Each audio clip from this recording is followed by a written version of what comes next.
அனைவருக்கும் வணக்கம் ஃப்ரெண்ட்ஸ். இதுவரை நம்ம சேனலை சப்ஸ்கிரைப் பண்ணாங்க, சப்ஸ்கிரைப் பண்ணிக்கோங்க. அப்படியே பக்கத்தில் இருக்க பெல் பட்டனை கிளிக் பண்ணிக்கோங்க. அப்போ தான் நான் போடுற ஒவ்வொரு வீடியோவும் உங்களுக்கு உடனே வரும். வாங்க இன்றைக்கி என்ன கிளாஸ் அப்படிங்கிறத இந்த வீடியோவில் பார்ப்போம். இன்றைக்கி நம்ம பார்க்க போகிற டாபிக் வந்து unit 9 statistics-1 partial correlation. So இந்த டாப்பிக்கை பற்றி தான் பார்க்க போகிறோம். ஸோ இதில் ஃபஸ்ட்டு இதோட ஃபார்முலாஸு ஒரு சில இம்பார்ட்டன்ட் பாயிண்ட் எல்லாமே பார்த்துருவோம். புரியுதுங்களா? Okay. The correlation coefficient between x1 and x2 after the linear effect of x3 on each of them has been eliminated is called partial correlation coefficient. So இதில் இந்த partial correlation coefficient எப்படி டிமைன் பண்ணலாம் அப்படின்னா r(1)(2)3 is equal to covariance of x(1)(3, x(2)(3) by root of variance of x(1)(3) and variance of x(2)(3 அப்படின்னு denote பண்ணலாம். So இதில் இருந்து x(1)(3 is equal to x1 minus p13 into x3. அதேமாதிரி x(2)(3 is equal to x2 minus b(23) into x3 அப்படின்னு எழுதலாம். புரியுதுங்களா? So இதை note பண்ணிக்கிறேன். உள்ள அந்த கோவேரியன்ஸோட வேல்யூஸ் இருக்குல்ல, அதை எப்படி டிமைன் பண்ணிக்கலாம் அப்படின்னா covariance of x(1)(3, x(2)(3 is equal to σ1 into σ2 into r(12) minus r(13) into 2(3 அப்படின்னு எழுதிக்கலாம். புரியுதுங்களா? ஸோ இது அந்த கோவேரியன்ஸ் ஆஃப் x(1)(3, x(2)(3 யோட வேல்யூஸ். நெக்ஸ்ட் அதே மாதிரி இந்த வேரியன்ஸ் ஆஃப் x(1)(3 யோட வேல்யூஸ் எப்படிலாம் σ1² into 1 minus r(13) ஸ்கொயர். அதேமாதிரி variance of x(2)(3 is equal to σ2² into 1 minus r² into 2(3 அப்படின்னு எழுதிக்கலாம். ஓகேங்களா? ஸோ இந்த வேல்யூஸ் எல்லாமே இந்த ஃபார்முலாவில் இதில் கொண்டு சப்ஸ்டிட் பண்ணுங்கள். சப்ஸ்டிட் பண்ணால் அந்த கோவேரியன்ஸ் ஆஃப் வேல்யூஸ் இதோட வேல்யூஸ் வந்து σ1 into σ2 into r(12) minus r(13) into r(23) by அந்த வேரியன்ஸ் ஆஃப் x(1)(3 யோட வேல்யூஸும் வேரியன்ஸ் ஆஃப் x(2)(3 யோட வேல்யூஸ் ரெண்டுமே இந்த வேல்யூஸ் இதோட வேல்யூஸை கொண்டு வந்து இங்கே சப்ஸ்டிட் பண்ணியிருக்கோம். சப்ஸ்டிட் பண்ணதுக்கப்புறம் இதில் இங்கே σ1² அதேமாதிரி இங்கே σ2² இருக்குல்ல, இந்த டைமை காமனாக வெளியில் எடுத்துருங்க. ஸ்கொயர் இருக்கிறதுனால வெளியில் எடுத்துருங்க. அப்போ இந்த σ1 இந்த σ2 மேலே நியூமரேட்டரில் உள்ள σ1 σ2 கேன்சல் ஆகிடுச்சும். ரிமைனிங் டைம் வந்து இந்த டைம் இருக்கும். அதேமாதிரி டினாமினேட்டர் வேல்யூஸ் என்ன இருக்கும்? Root of 1 minus r(13) into 1 minus r(23) அப்படின்னு இருக்கும். அந்த டேர்ம் தான் இங்கே இருக்கும். ஸோ இதிலேருந்து இந்த டேர்ம் கேன்சல் பண்ணி இந்த டேர்ம் எழுதியிருக்கோம். புரியுங்களா? இது பார்த்தீங்கன்னா 2014 2015 பிஜிடிஆர்பியில் இந்த ஃபார்முலாவே ஒரு டைமு கொஷினாக கேட்டிருந்தேன். புரியுங்களா? ஸோ இதை நோட் பண்ணிக்கோ.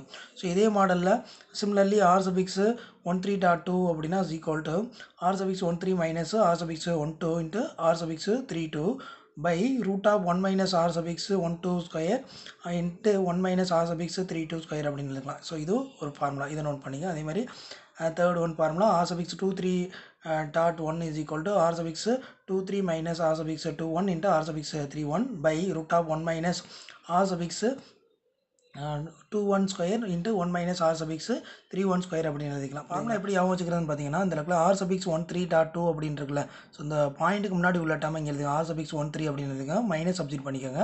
நெக்ஸ்ட்டு இதுலேருந்து 1ங்கிற நம்பரையும் பாயிண்ட்டுக்கு அப்புறம் ஒரு நம்பர், அதாவது 1 2 அப்படின்னு எடுத்துக்கோங்க. அதே மாதிரி அடுத்த நம்பர் 3 2 அப்படின்னு எடுத்துக்கோங்க. ஓகேங்களா? இந்த பாயிண்ட்டுக்கு முன்னாடி உள்ள நம்பரை இங்கே எழுதிங்க, மைனஸ் 1 2 r(12) அடுத்து r(32) அப்படின்னு எழுதிங்க.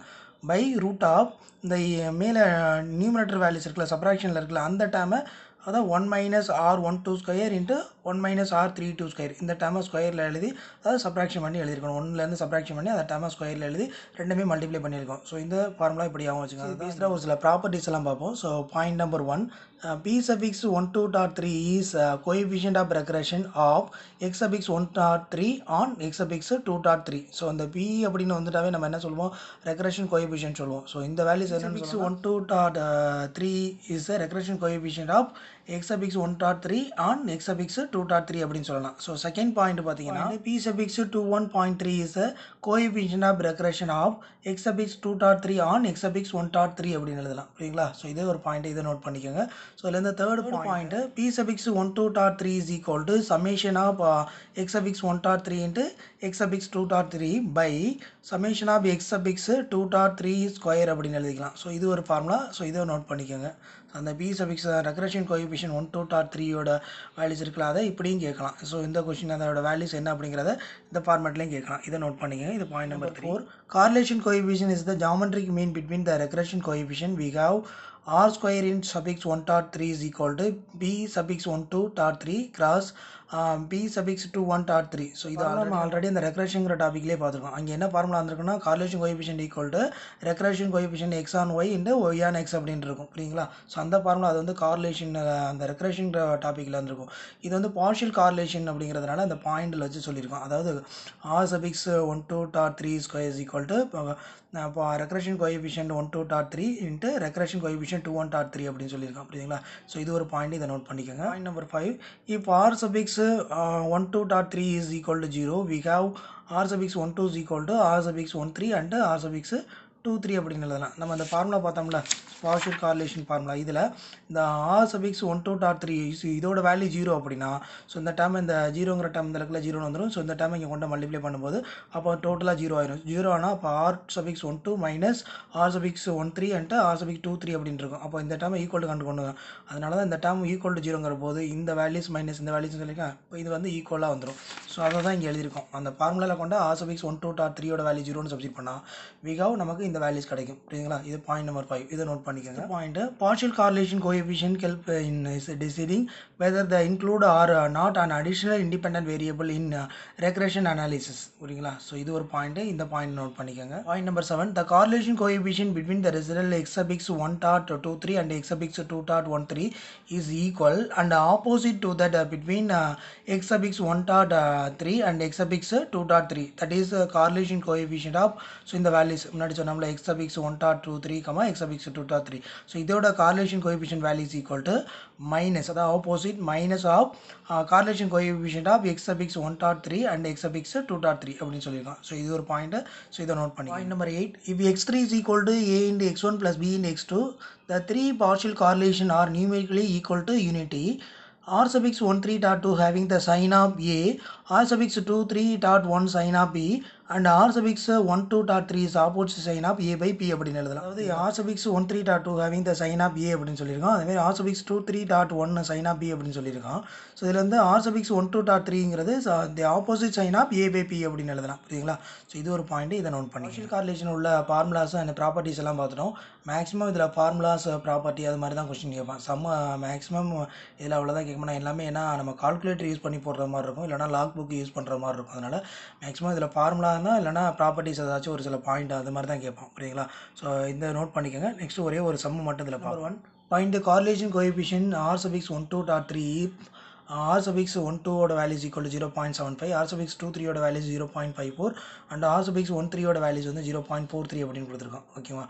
ஸோ அந்த பார்ஷியல் கார்லேஷன்லேருந்து நம்ம கொஷின் கேட்க மாட்டோம். அப்படி கேட்டால் அதுக்கு நமக்கு என்ன பண்ணோம்னா அந்த ஏதாச்சும் ரூட் வேல்யூஸ், இப்போ அந்த கொஷினில் வந்து ரூட் வேல்யூஸ் இதுக்கு ரூட் எடுத்தோம்னா நமக்கு இந்த வேல்யூஸ் கிடைக்கும் அப்படிமா அது மாதிரி பாயிண்ட் கொடுத்துருப்போம், அந்த அதோட ரூட் வேல்யூஸ் கொடுத்துருப்போம். இல்லை அப்படின்னா நமக்கு இது ரூட் எடுக்கணும் அப்படின்னா ஒன்று கால்குலேட்டர் யூஸ் பண்ணணும், இல்லைனா லாக் புக் யூஸ் பண்ணணும். ஸோ இது ரெண்டுமே நம்ம அலோவ் பண்ண மாட்டாங்க எக்ஸாமுக்கு அல்ல. அதனால் இந்த கொஷினில் நான் என்ன பண்ணியிருக்கேன் அப்படின்னா ரூட் வேல்யூஸ் கொடுத்துருக்க மாதிரி ஒரு பாயிண்ட் எடுத்திருக்கேன் ஓகேங்களா.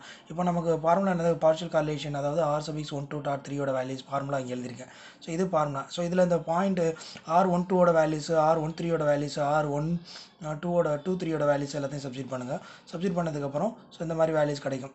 r1 2 ஓட வேல்யூஸ் வந்து 0.75 மைனஸ் r1 3 ஓட வேல்யூஸ் வந்து 0.43, r suffix 2 3 ஓட வேல்யூஸ் வந்து 0.54 அந்த வேல்யூஸ் சப்ஸ்டிட் பண்ணுங்கள். பை கீழே டினாமினேட்டர் வேல்யூஸ் 1 மைனஸ் அதாவது ரூட் ஆஃப் 1 மைனஸ் r1 3 ஓட வேல்யூஸ் வந்து 0.43 ஸ்கொயரு அண்ட் r suffix 2 3 ஓட வேல்யூஸ் வந்து 0.54 அந்த டேர்மை ஸ்கொயர் பண்ணியிருக்கேன். ஸோ இதை ஸ்கொயர் பண்ணும்போது நமக்கு இந்த வேல்யூஸ் கிடைக்குது. அதே மாதிரி இந்த 0.54 ஸ்கொயர் பண்ணும்போது இந்த வேல்யூஸ் கிடைக்குது.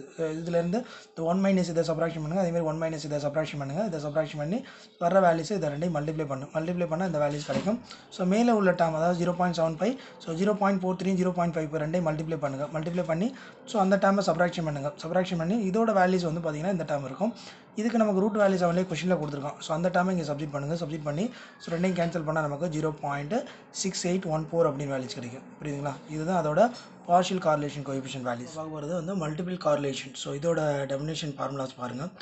In a trivariate distribution in which each of the variable of x1, x2, x3 has n observation, the multiple correlation coefficient of x1 on x2 and x3 easily denoted by r suffix 1 dot 2 3 அப்படின்னு எழுதலாம் ஓகேங்களா. Multiple கார்லேஷனை இப்படி denote பண்ணிக்கலாம். So இதோட formula suffix 1 dot 2 3 is equal to covariance of x1, e suffix 1 dot 2 3 by root of variance of x1 into variance of e sub x 1 dot 2 3 அப்படின்னா e sub x 1 dot 2 3 is equal to b sub x 1 2 dot 3 into x2 plus p sub x 1 3 dot 2 into x3 அப்படின்னு எழுதலாம் or e sub x 1 dot 2 3 is equal to x1 minus x sub x 1 dot 2 3 அப்படின்னு எழுதலாம் புரியுதுங்களா so இதை note பண்ணிக்கோங்க இந்த covariance of values இருக்குல்ல இதோட வேல்யூஸ் எப்படி எழுதிக்கலாம் அப்படின்னா covariance of x1 e sub x 1 dot 2 3 is equal to sigma 1 square minus sigma 1 dot 2 3 square அப்படின்னு எழுதிக்கலாம் ஸோ அதேமாதிரி denominator values variance of x1 அப்படின்னா sigma 1 square அப்படின்னு தான் variance of e sub x 1 dot 2 3 எப்படி எழுதலாம் அப்படின்னா sigma 1 square minus sigma 1 dot 2 3 square அப்படின்னு எழுதிக்கலாம் ஸோ இந்த வேல்யூஸ் எல்லாமே இந்த ஃபார்முலாவில் சப்ஸ்டிட் பண்ணுங்கள்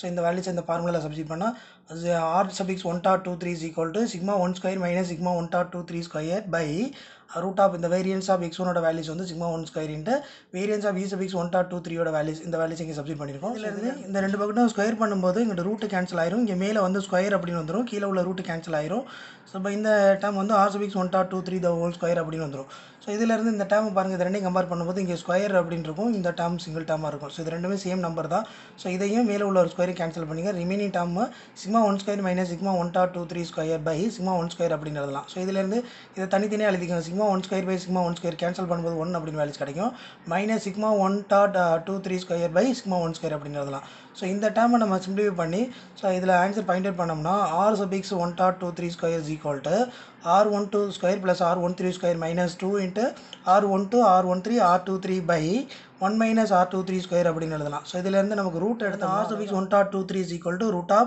r sub x 12 square plus r sub x 13 square minus 2 into r12 r13 r123 by 1 minus r23 square அப்படின்னு எழுதிக்கலாம் புரியுங்களா ஸோ இதை நோட் பண்ணிங்க இதே ஃபார்மேட்டில் r sub x 2 dot 13 ஓட ஃபார்முலா எப்படி எழுதலாம் is equal to root of r square 21 plus r square 23 minus 2 into r 21 r sub x 23 r sub x 13 by 1 minus r square 13 அப்படின்னு எழுதலாம் பார்த்தீங்கன்னா r sub x 2 dot 13 ஓட formula அதாவது multiple correlation formula so அதே மாதிரி r sub x 3 dot 12 ஓட formula என்ன அப்படின்னு பார்த்தீங்கன்னா root of r square 31 plus r square 32 minus 2 into r 31 r 32 r 12 அப்படின்னு எழுதலாம் by 1 minus r square 12 அப்படின்னு எழுதிக்கலாம் சரிங்களா இது அந்த மல்டிபிள் கார்லேஷன் கோஎஃபிஷியன்ட் அதாவது r sub x 3 dot 12 ஓட ஃபார்முலா ஸோ போன 2014-15 அந்த பார்ஷியல் கார்லேஷன் கோஎஃபிஷியன்ட் ஃபார்முலா கேட்டிருந்தான் ஸோ இப்போ வந்து வேணா மல்டிபிள் கார்லேஷன்லேருந்து ஃபார்முலா கேட்க சான்சஸ் இருக்குது ஸோ இதை நோட் பண்ணிக்கோங்க ஃபார்முலா மல்டிபிள் கார்லேஷனில் ஒரு சில ப்ராப்பர்ட்டிஸ் எல்லாம் இருக்குது அதையும் பார்ப்போம் அந்த பாயிண்ட்டை நோட் பண்ணிக்கோங்க ஸோ ஃபஸ்ட்டு பாயிண்ட் பார்த்தீங்கன்னா மல்டிபிள் கார்லேஷன் கோஎஃபிஷியன்ட்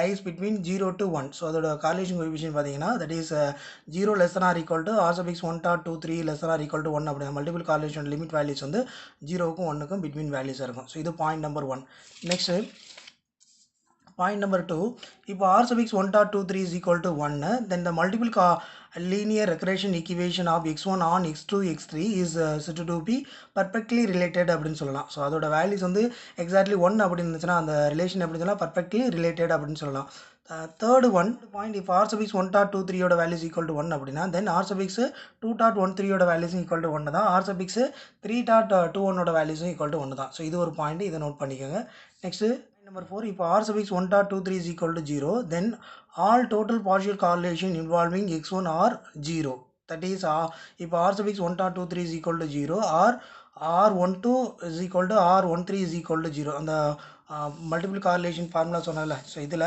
நமக்கு வேல்யூஸ் வந்து r12 r13 இதோட வேல்யூ 0னா இந்த லெக்கில் r12 r13 ஓட வேல்யூஸ் எல்லாமே இங்கே சப்ஸ்டிட் பண்ணும்போது 0 ஆயிரும் இந்த டேர்ம் 0 அப்படின்னா 0 பை டேர்ம் வந்து 0 தான் அப்போ அந்த டேர்ம் என்ன எழுதலாம் அதாவது தட் இஸ் அப்படின்னு போட்டு தட் இஸ் இப்போ r1 dot 2 3 is equal to 0 r12 is equal to r13 is equal to 0 then the multiple linear regression equation of x1 on x2 and x3 are not related that is uncorrelated அப்படின்னு சொல்லலாம் அந்த relation வந்து uncorrelated அப்படின்னு சொல்லலாம் so point number 5 if r1 dot 23 is equal to 0 then the value of r2 dot 13 is need not be equal to 0 so இங்கே நம்ம முன்னாடி பார்த்தோம் r1 dot 23 ஓட வேல்யூஸ் ஈக்குவல் டு 1 அப்படின்னா r2 dot 13 ஓட வேல்யூஸும் r3 dot 21 ஓட வேல்யூஸும் 1 இருக்கும் but அது வேல்யூ 0வாக இருந்துச்சுன்னா r1 dot 23 ஓட வேல்யூ 0னா the value of r2 dot 13 ஓட values need not be equal to 0 அப்படின்னு சொல்லியிருக்கான் சரிங்களா நெக்ஸ்ட் பாயிண்ட் நம்பர் 6 இப்போ r1 dot 23 is not less than any total correlation coefficient, that is R1 dot 2 3 greater than or equal to R12, R1 dot 2 3 greater than or equal to R1 2 3 அப்படினா R1 dot 2 3 greater than or equal to R13 அப்படினா இந்த relation எல்லாமே நம்ம அந்த multiple correlation இருக்குல்ல, so இதில் R12 R13 R23 இருக்குல்ல, so இந்த வேல்யூஸ் தான் இங்கே நம்ம என்ன பண்ணி சொல்லியிருக்கோம் அப்படின்னா அதோட values R1 dot 2 3 is not less than any total correlation coefficient அப்படின்னு சொல்லியிருக்கோம். புரியுதுங்களா? அந்த ரிலேஷன் எல்லாமே கிரேட்டர் தான் இருக்கும். ஓகே, இந்த வேல்யூஸ் மினிமம் இருக்கும், அதை விட அந்த மல்டிபிள் கார்லேஷன் வேல்யூஸ் வந்து பிக் வேல்யூஸாக இருக்கும். புரியுதுங்களா? ஸோ இந்த பாயிண்ட்ஸை நோட் பண்ணிக்கோங்க. ஸோ இதுதான் நம்ம அந்த மல்டிபிள் கார்லேஷன் உள்ள ப்ராப்பர்ட்டிஸ். ஓகேங்களா? ஸோ இந்த ப்ராப்பர்ட்டிஸ் இந்த பாயிண்ட் எல்லாம் நோட் பண்ணிக்க. ஃபார்முலாவும் இம்பார்ட்டன்ட். புரியுதுங்களா? Thank you friends. என்னோட கிளாஸ் உங்களுக்கு பிடிச்சிருந்துச்சுன்னா வீடியோ மறக்காமல் லைக் பண்ணுங்கள், கமெண்ட் பண்ணுங்கள், ஷேர் பண்ணுங்கள் அண்ட் சப்ஸ்கிரைப் பண்ணிக்கோங்க. நீங்களும் தெரிவில் வெற்றி பெற என்னுடைய வாழ்த்துக்கள். Thank you friends.